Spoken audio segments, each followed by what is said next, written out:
como é que a gente vai estruturar esse momento que a gente está tendo do suporte de aprendizagem?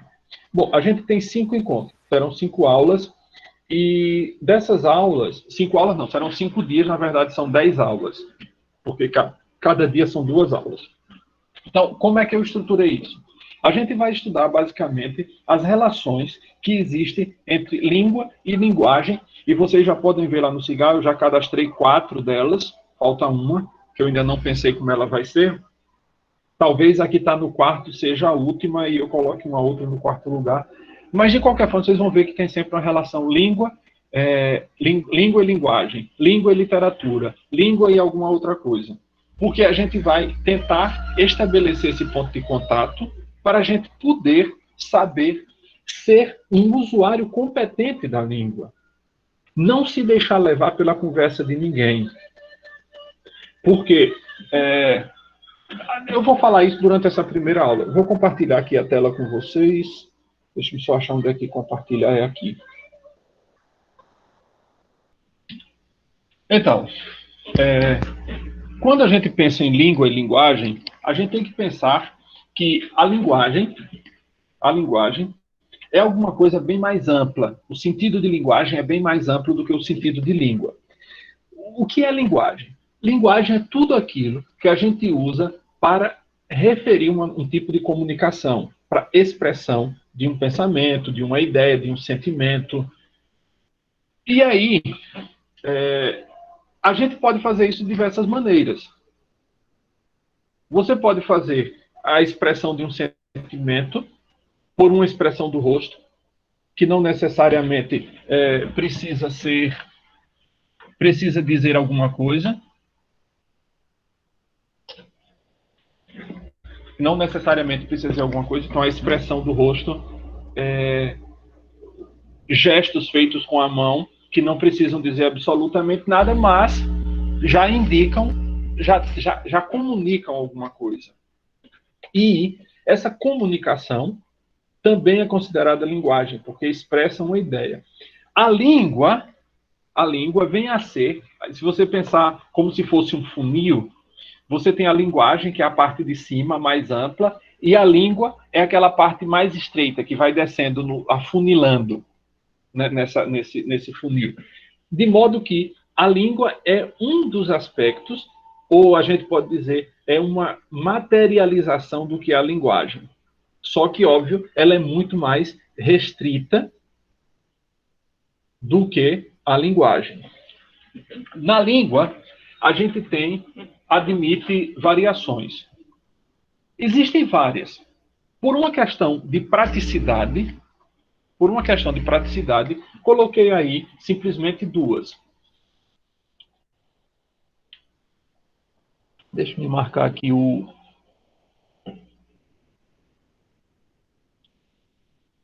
Então, por uma questão de praticidade, nas variantes, eu coloquei somente a coloquial e a padrão. Dentro dessa coloquial, estarão englobadas todas as variantes que não seja chamada variante padrão. O que é a variante padrão? A gente define o que é a variante padrão e a partir dali a gente sabe todas aquelas que não serão consideradas como padrão. A variante padrão é aquela variante que também pode ser chamada de culta, mas é aquela variante que você vai utilizar em situações... Sim, então a variante padrão é aquela variante que a gente vai utilizá-la em situações muito, digamos, muito formais. Vamos imaginar uma situação hipotética. Vocês estão fazendo eletrônica. Vão começar o curso de eletrônica. E vamos imaginar que vocês vão desenvolver um projeto, sei lá, para otimizar algumas coisas dentro, sei lá, da administração pública, da prefeitura. E aí vocês vão preparar um projeto, a equipe vai preparar um projeto e vai apresentar isso, seja ao prefeito que a Câmara dos Vereadores. Vocês não podem chegar para apresentar esse projeto na Câmara dos Vereadores ou para o prefeito, independente de quem seja, porque você não está apresentando a pessoa, você está apresentando ao cargo. Independente da pessoa que ocupa, o cargo o respeito é devido ao cargo, não à pessoa que está nele. Então, veja, você chega para apresentar, você tem que procurar uma linguagem formal, utilizando os pronomes de tratamento devidos, as concordâncias verbais, o uso dos plurais corretamente colocados, entenderam? De maneira que a sua fala, o jeito como você fala, o cuidado que você tem no uso da língua, reflita o cuidado que você tem nas coisas. A gente basicamente hoje vai tratar dessa relação. Hoje e provavelmente na próxima semana a gente vai tratar dessa relação, dessa relação entre língua, pensamento e realidade. Na verdade, provavelmente todas essas 5 semanas estarão voltadas nisso: língua, pensamento e realidade. Vamos dizer, essa trindade da, da expressão: língua, pensamento e realidade. E aí depois vocês vão ver que isso pode ficar corrompido. Então, sabido isso, o que é a língua padrão? Língua coloquial serão todas aquelas variantes. Aqui eu não estou dizendo que sejam melhores nem piores. Aqui não estou fazendo um juízo de valor. Eu estou dizendo que há situações em que a gente deve utilizar uma em detrimento da outra. Que é preferível usar esta a aquela quando você está numa determinada situação, especialmente nessas situações formais. Vejam, o professor vai passar um trabalho para ser apresentado em sala. Eu costumo muito fazer isso, especialmente na parte de literatura. Dou livros, divido a turma em 3 ou 4 grupos, dou livros para a turma, divido e digo, olha, vocês têm um trabalho e tem que fazer isso, isso, isso, isso e isso. Dou todos os pontos que o trabalho tem que ter. As pessoas vão ler o livro e fazer aqueles trabalhos. Alguns desses vocês só fazem lendo o livro, outros conseguem, porque eu não quero resumo, eu quero observações sobre o texto. Não basta você ir na internet atrás do que trata, sei lá, vou dizer aqui um livro que não é um livro que vai ser um livro para vocês de primeiro ano, que é a Moreninha. Do que trata a Moreninha? Aí a pessoa vai lá, vai encontrar um resumo. Não é um resumo aquilo que eu quero. Eu quero outras coisas que só quem leu o livro vai encontrar aquilo. E esses alunos vão apresentar um trabalho. Vão ter um trabalho escrito, que obviamente tem que ser escrito dentro das normas técnicas, e aí eu passo todas as normas técnicas que a pessoa tem que seguir, quanto é que tem que ter de margem, qual a distância entre letras, qual é o tipo de letra, qual é o tamanho da letra, se tiver citação. Tudo isso eu ensino, porque tudo isso também faz parte da matéria de português. Essa parte da diagramação, da apresentação gráfica de um trabalho. E depois de o trabalho escrito, também vai ter a apresentação oral. E aí vai ter a forma como a língua é utilizada na apresentação. Além, obviamente, da forma como você domina o seu conteúdo, a forma como você expressa o seu conteúdo também é importante. E aí, como eu disse, não existe uma melhor nem uma pior. Existe uma situação mais adequada para uma situação mais inadequada para outra. Coloquial serão todas aquelas variantes, portanto, que não possam fazer parte do nosso uso, digamos, formal. A língua com que você conversa com seus irmãos menores, a variante com que você conversa com seus irmãos menores, com seu avô, com que você conversa com seus amigos na praia, onde seja, no shopping. Essa é a variante coloquial. Ela está errada? Não. Não. Ela é adequada para aquele momento. E aí vem aquela coisa. A pergunta, você tem isso. A linguagem, a língua vai ter essas duas variantes, a coloquial e a padrão, mas para que serve a linguagem? A gente tem, segundo os estudiosos mais tradicionais, porque eu sigo uma linha mais tradicional, há aqueles que seguem uma linha mais vanguardista, mais para frente, que admitem outras coisas, não estou dizendo, eu sou mais tradicional nesse sentido, que a função da linguagem é tripla. Para que serve a linguagem? A linguagem serve para comunicar pensamentos, desejos e vontades, que se chama com o nome de volição, e para comunicar também emoções. Então, é para isso que serve. A palavra-chave aqui, se a gente for pensar, a palavra-chave aqui é comunicar. comunicar. E aí você tem comunicar os pensamentos, comunicar os desejos e comunicar as emoções. Os animais, por sua vez, também comunicam. Porque se você olhar um gato quando está com fome, ele mia. Um cachorro mia quando ele quer carinho. Tanto o cachorro quanto o gato vão ali, ficam ali arrodeando o dono atrás de receber algum carinho. Isso é comunicação. Os animais também comunicam. Comunicam as suas emoções de medo, de raiva, de satisfação.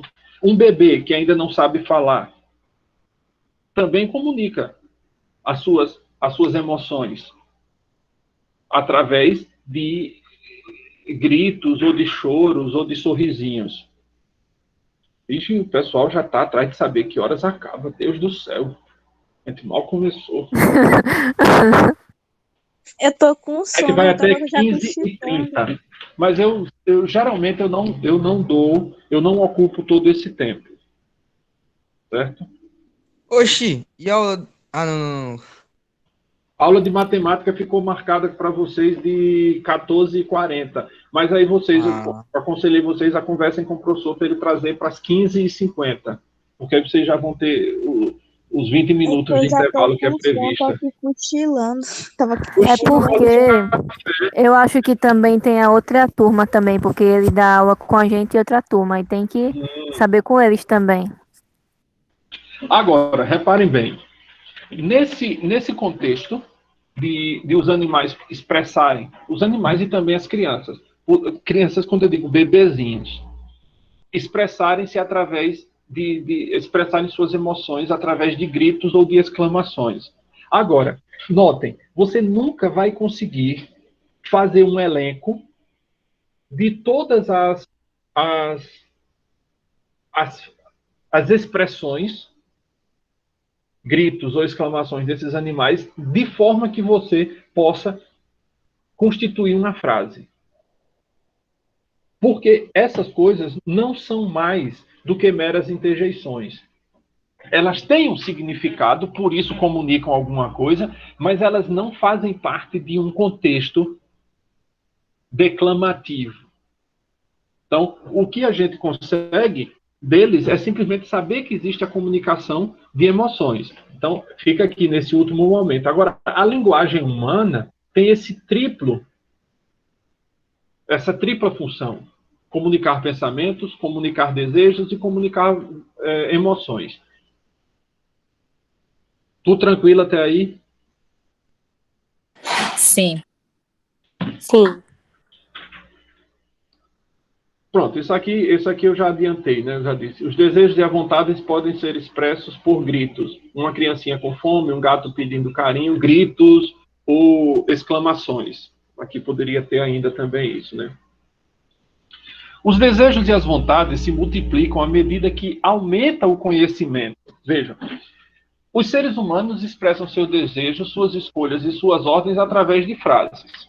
Então, a gente, quando quer dizer alguma coisa, a gente coloca dentro de uma sequência organizada, que você vai ter palavras divididas em sujeitos, verbos, preposições, advérbios, todas aquelas coisas que vocês já conhecem, organizadas de uma maneira dentro da frase, que comuniquem uma ideia. De maneira que, se você muda.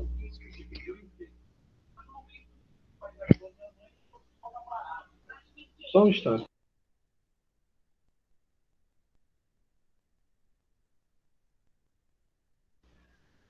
De modo que, se você altera alguma coisa ali dentro daquela frase, você pode, das duas, uma. Primeira, ou não dizer absolutamente nada, ou complicar a compreensão das pessoas. Não entendi. Estou pensando aqui no exemplo. Vamos começar pelo segundo, de complicar.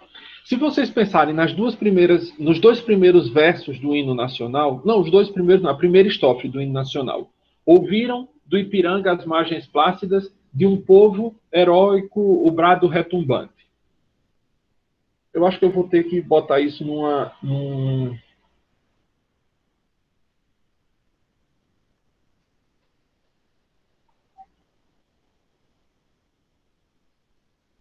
Não. Vamos assim, só visualmente, porque senão vai atrapalhar tudo.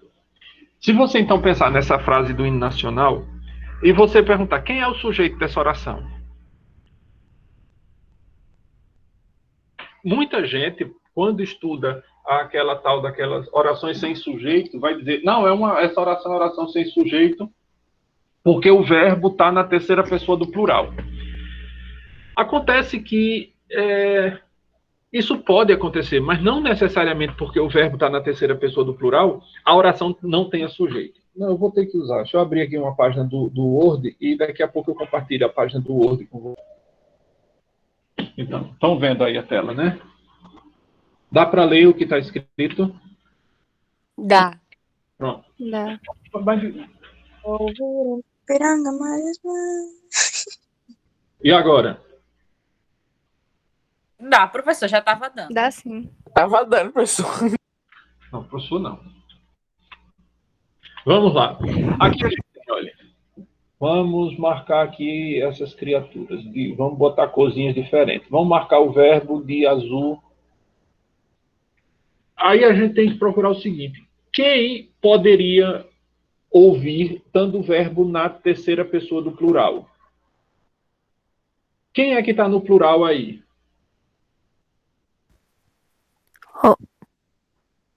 Eu vou passar vergonha, será? Não, vai As lá. margens, as margens. As margens lúcidas. Tudo isso aqui está no plural. Então, antes de a gente pensar que seria uma oração sem sujeito, a gente poderia começar a pensar o seguinte. Existe a possibilidade ali de a gente encontrar algum sujeito para essa oração? Aí a gente vem aqui. Se você colocar, veja, eu vou escrever embaixo.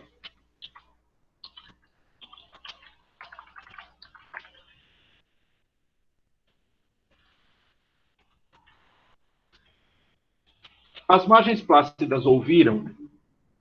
Isso teria algum sentido? Faz sentido? Não. Por que não?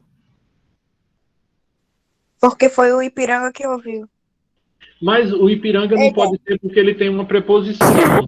Não, ouviram do Ipiranga. Não, Aqui, então.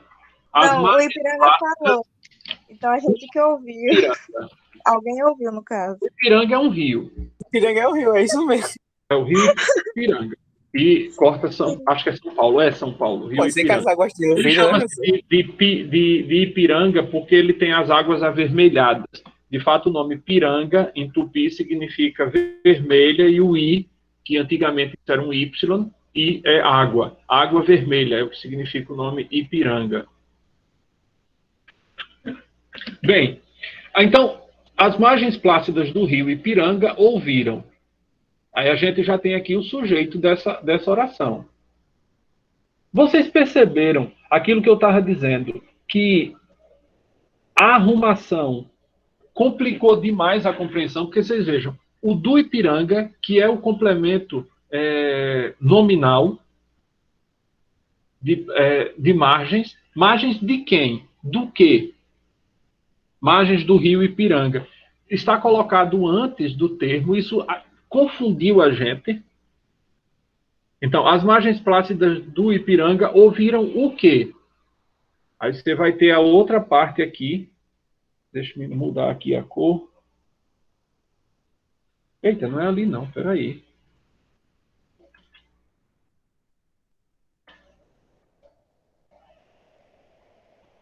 Isso aqui tem que ser azul. Deixa eu botar isso azul e a gente segue. Pronto.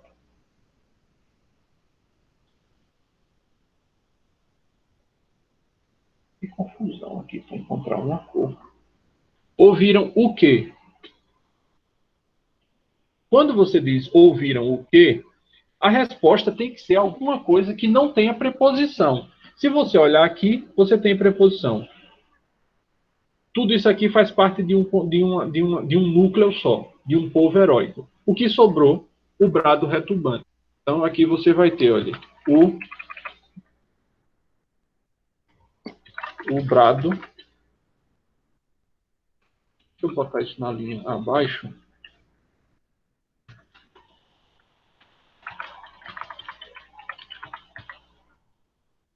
Brado, assim como margem, pede um complemento com o de, a preposição de. Um brado de quê? Brado é um grito.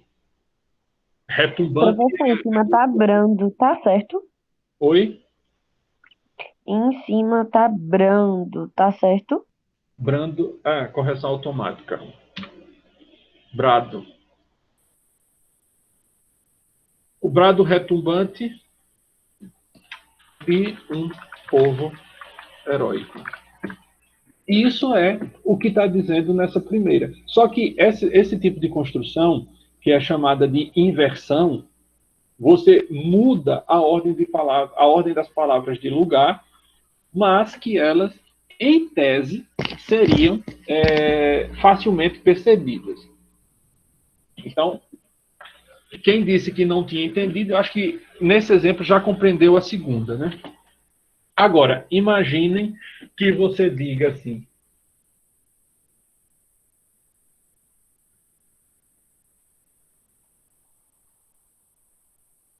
vou à venda comprar sorvete. A sorvete venda. A sorvete vou venda comprar. Oxi. Você colocou as palavras numa ordem que nem a inversão, essa que a gente acabou de ver, ajudaria você a compreender o que estava querendo ser dito. Você pode, obviamente, tentar organizar isso mentalmente para ter um sentido. Mas Qual o sentido disso? Tipo, você pega uma frase e desmonta, e depois você vai tentar montar ela de bota na novo. doida. É como Ah? você tente fazer o seguinte: pegue uma frase grande num papel, recorte as palavras, embaralhe-as todas de cabeça para baixo e vá tirando as palavras de lugar e colocando. Aqui tirou primeiro no primeiro, aqui tirou segundo em segundo, e tente formar uma frase com aquilo. Essa daí é o primeiro grupo, aquele que você coloca numa sequência que não é a usual, que não é aquela que a língua determina. Isso vai complicar, porque você não vai ter nada comunicado. No caso daquela do hino, e aí eu volto para ela, porque é um caso extremo, obviamente. Ali a gente não está falando de uma comunicação de jornal, ali você está falando de uma poesia. Numa poesia, existem outras coisas que devem ser levadas em consideração, que é métrica, que é ritmo, ainda mais essa que a música, a melodia do hino, já existia, porque a melodia do hino, desse hino que é considerado o hino nacional, essa melodia já foi utilizada na coroação de Dom Pedro II. O governo de Dom Pedro II teve 50, se eu não me engano, foram 49 anos ou foi 59 anos. O governo, o segundo reinado demorou tudo isso. Aí você imagine, na coroação dele, ele tinha 14 anos de idade. Já foi utilizada essa melodia do hino nacional. Isso já foi usado lá na coroação de Dom Pedro II. Aí, quando foi proclamada a República, uns anos depois ainda, foi que pediram que colocasse, já que todo mundo andava na rua assoviando isso, porque em quase todas as cerimônias oficiais tocava-se esse hino, a melodia. E ela tinha, inclusive, uma letra, mas era uma letra completamente diferente. Então, os republicanos, depois do golpe de 1889, contrataram alguém para colocar uma letra republicana dentro daquela melodia, que todo mundo conhecia a melodia. E aí, para poder encaixar as coisas, obviamente, o autor da letra teve que fazer esses arranjos, mas são arranjos que, dentro da língua, são possíveis, porque você vê que existe uma certa organização. Agora, é muito extremo isso. Não é alguma coisa que a gente use na fala de todos os dias, nem você vai encontrar isso, muito provavelmente, nem uma construção dessa você não vai encontrar nem nos melhores escritores de prosa. A poesia não, porque poesia, como eu disse, é uma outra forma, né? Agora, voltando lá para a nossa apresentação. Ô, professor, antes de você Diga-me. voltar, me tira aqui uma dúvida. Não tem nada a ver com o assunto, mas, tipo assim, a frase você está limpando a casa ou você está limpando a casa. A primeira frase está errada ou Deixa eu ver aqui. Olha, você para falar em certo e errado, você parte do pressuposto de que existe uma variante que é melhor do que a outra, né? Isso. O que eu comecei a aula dizendo foi que a gente não deve partir disso. Eu vou olhar aqui no dicionário se existe o verbo alimpar. Existe. Alimpar está no dicionário. Eu pesquisei, só que eu estava errada disso, mas eu pesquisei e eu vi que não estava. Não, se existe, olha, se o verbo está codificado lá no dicionário, não há por que pensar está errado. Agora, esse errado aí, vamos lá, é um errado que diz respeito à linguagem culta. Essa linguagem padrão, de que a gente falou no slide anterior, no início da aula. Não necessariamente significa que seja assim de fato, entendeu? Se, por exemplo, deixa eu ver aqui se há outro verbo, que aí eu dou um exemplo com ele. Pronto, eu procurei o verbo nadar e anadar. Eu nasci numa cidade de beira de rio, do Rio São Francisco, depois de Arapiraca, uma cidade chamada Traipu. Cidade de beira de rio, especialmente o Rio São Francisco, a gente tem a possibilidade de ter um rio, como o São Francisco, à disposição a hora que a gente queira. E, portanto, um dos verbos extremamente comuns nessas cidades ribeirinhas, Penedo, Pão de Açúcar, Traipu, é o verbo nadar. É o verbo nadar.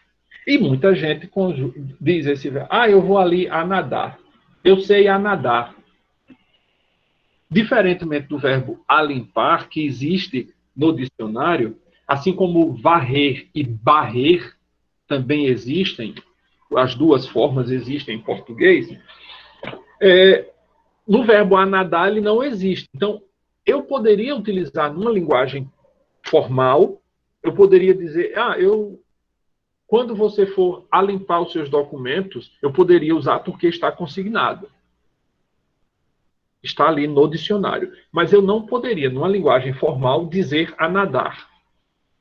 Pessoal, já ouvi tanto isso interior. É muito engraçado. Dentro da fala coloquial, não existe erro. A ideia foi transmitida. O professor. A fala coloquial, ela é extremamente... Só um instante, viu, Arthur? A fala coloquial, ela é extremamente plástica. Ela é extremamente menos rígida, menos dura do que a fala padrão.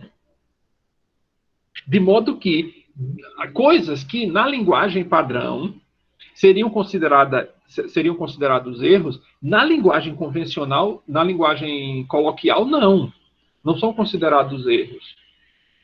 Dou outro exemplo para vocês. Olha. Um dia eu morei uns anos fora do Brasil e eu estava conversando com um amigo que sabia demais latim. Eu gosto muito de latim, estudo já há muitos anos, há mais de 20 anos. E ele estava olhando um cântico que é cantado na Igreja Católica durante os tempos, chama o Tempo do Advento. E ele disse, mas isso aqui está errado. Aí eu olhei o canto e disse, por que está errado? Ele disse, não, porque o verbo chover, em latim, aqui está como verbo transitivo direto, tem um complemento. É nubes pluent iustum. Ele diz, mas o verbo em latim não é... Esse verbo não é transitivo direto, é transitivo indireto. Ele pluent e pronto. As nuvens chovem.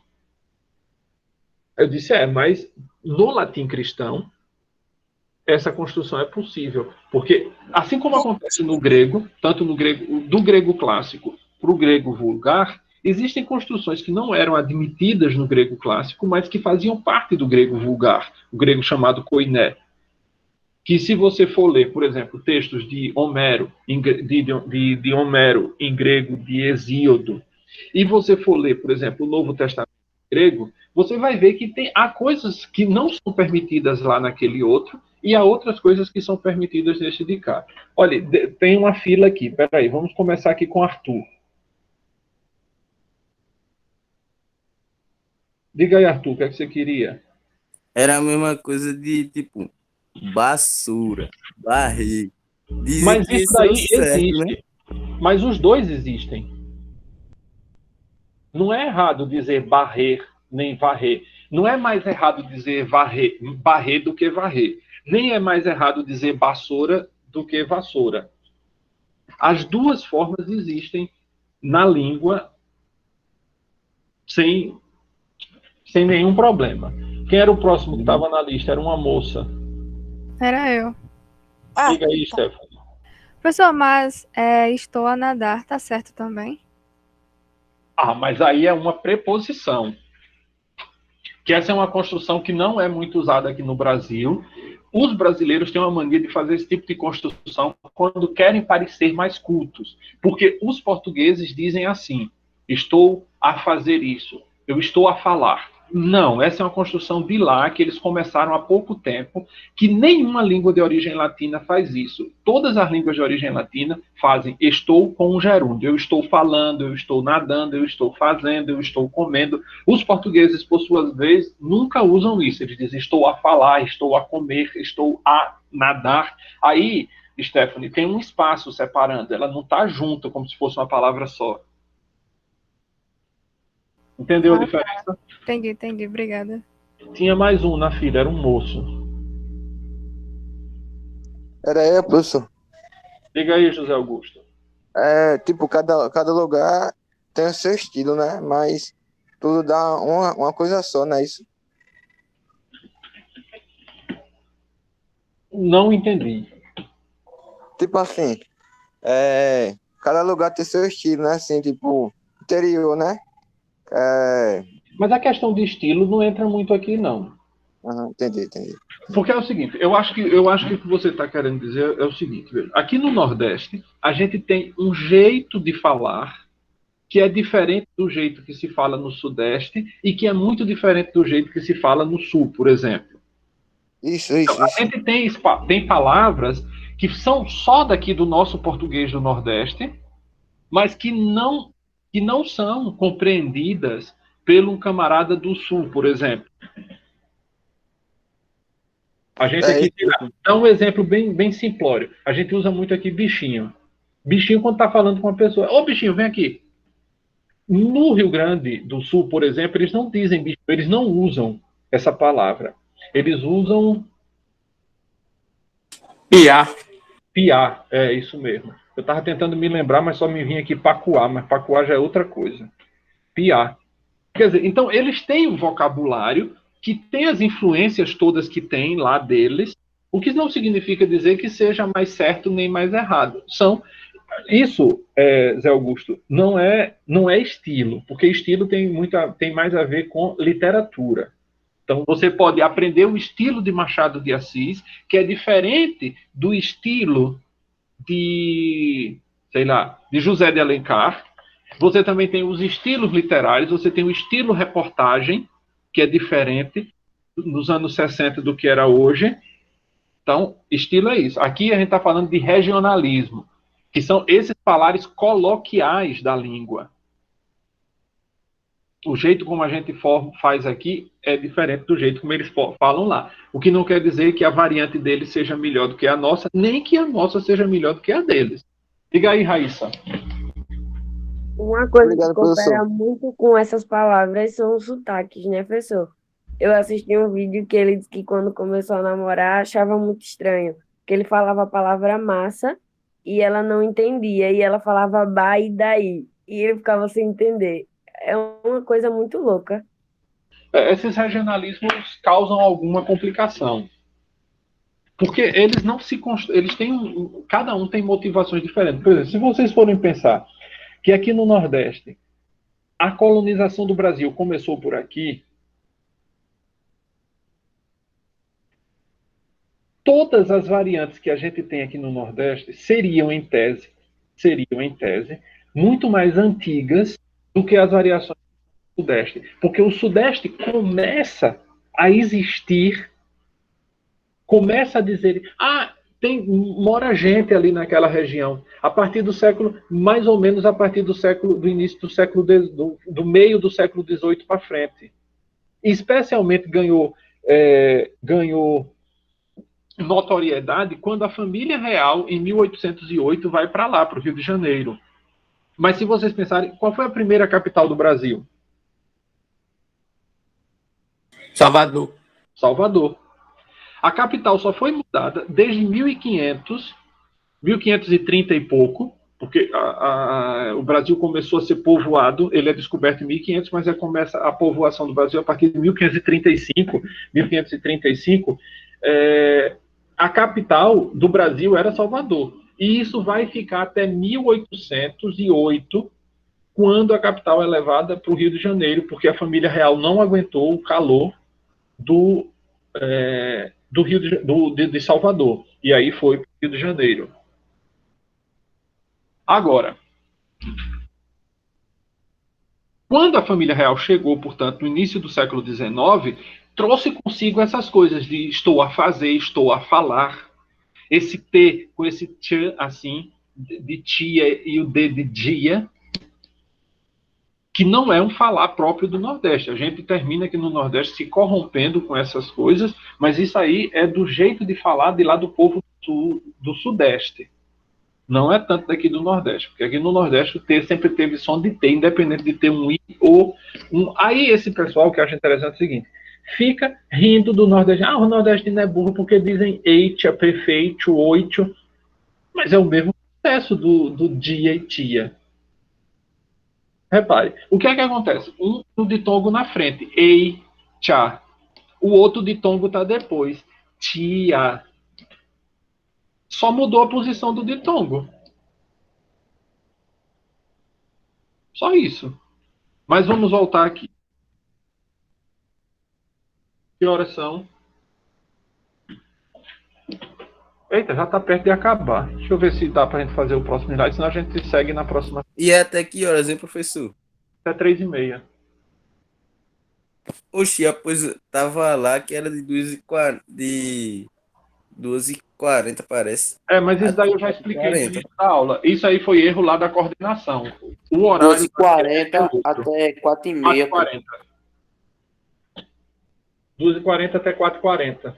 Foi isso mesmo, porque ninguém estava conseguindo entrar de 1h50. Aí eu pensei, ninguém está conseguindo entrar, deve ser o quê? De 2h40. A partir da próxima semana, fiquem ligados que é de 13h50, de 1h50. Aí vamos aqui para esse slide, eu não vou terminá-lo todo e eu libero vocês. Somente os humanos formam frases, a gente estava comentando sobre isso, né, que se a gente juntar toda a comunicação, todos os sons que os animais e os bebezinhos fazem, a gente não consegue montar uma frase que exprima uma ideia. Eles só vão exprimir meramente sentimentos. A gente precisa lembrar, e aí deixa-me voltar aqui uns slides, isso daqui. A linguagem serve para quê? Para comunicar pensamentos,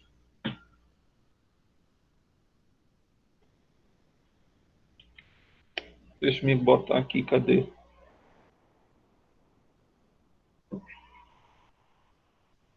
Para comunicar pensamentos, desejos e vontades e emoções. Se tiver só um deles,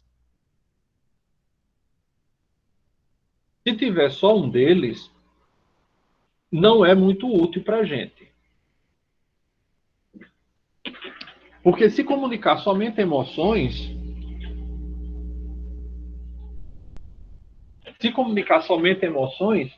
não é.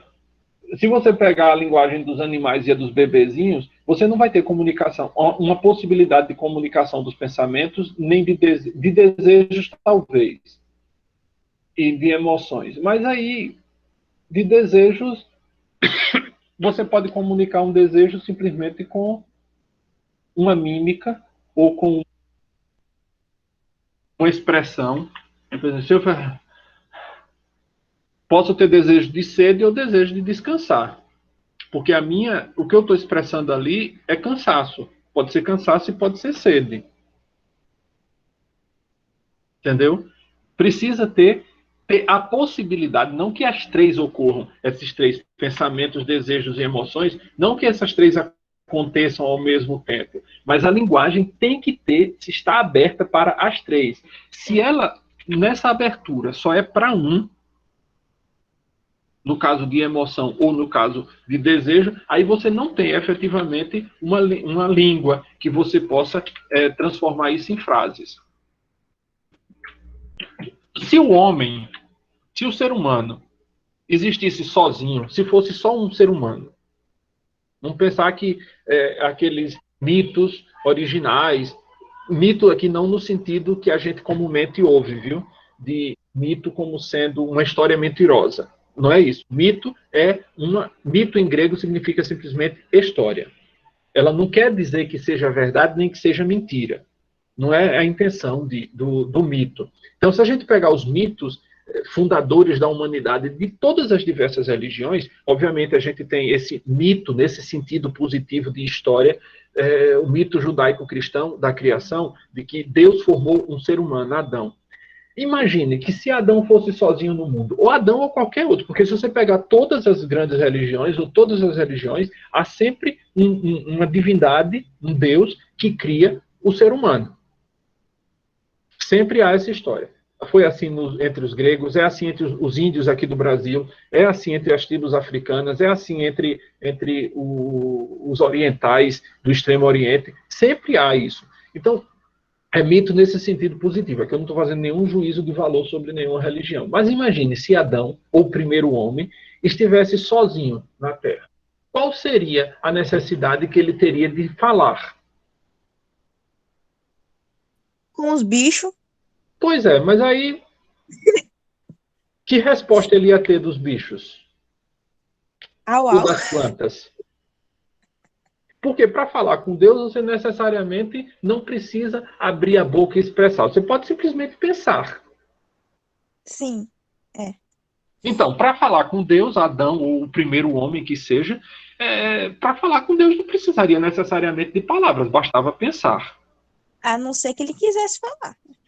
Mas aí não precisaria, porque ele também não estava vendo a Deus, pelo menos é isso que parece, né? Existem alguns que dizem, não, Deus era um Deus de todas essas religiões, era um ser físico que estava ali na frente de Adão. Eu não vou entrar no mérito, porque isso aí já é fazer teologia, e não é o objetivo da nossa aula. Se você estivesse falando com um ser físico, aí sim daria sentido você expressar alguma coisa oralmente, vocalmente. Mas se for um ser metafísico, um Deus transcendental, qual é o falar oralmente ou falar só em pensamento, ele vai captar tudo.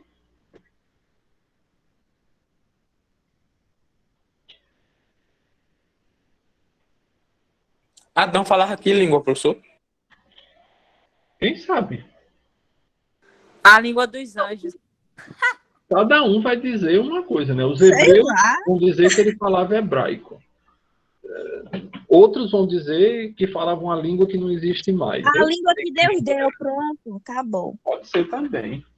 Vamos aqui. Então, Aristóteles, um filósofo Brasileiro, ele era do Cleto.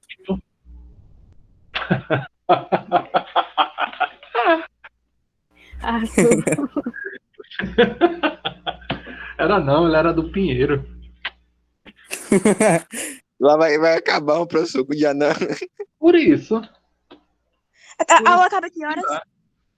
Já. Vou só terminar esse parágrafo aqui. Menina, que desespero é esse? Não é. Nós não são capazes de formar frases para expressar um pensamento. E por que isso?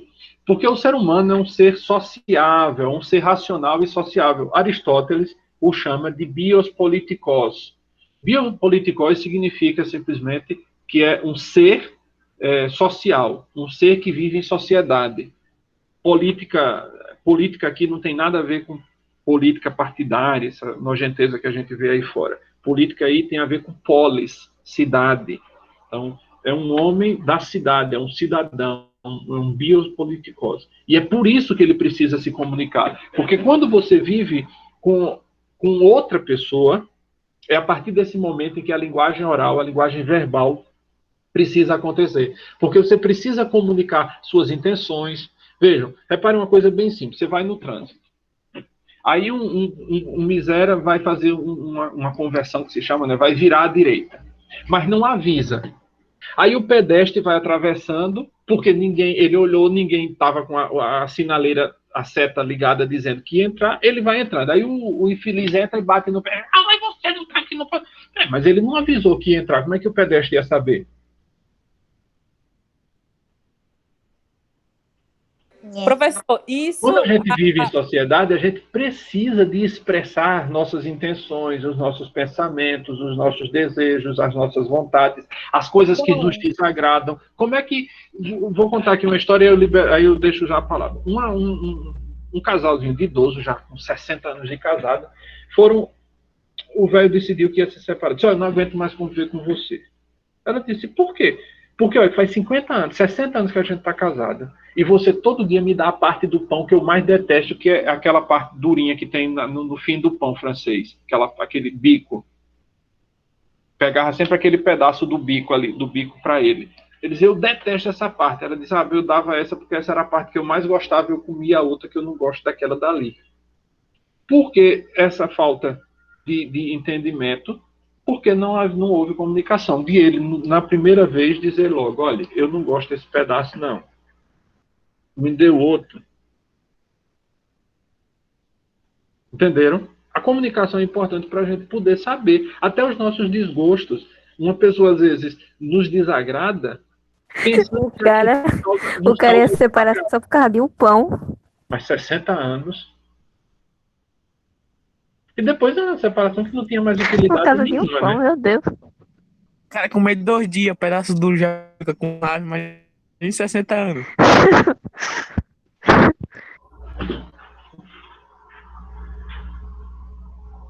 E aí, minha gente, tudo em ordem. Na aula seguinte, a gente parte para estudar a gramática. Deixa eu ver quantos slides faltam ainda, nem sei.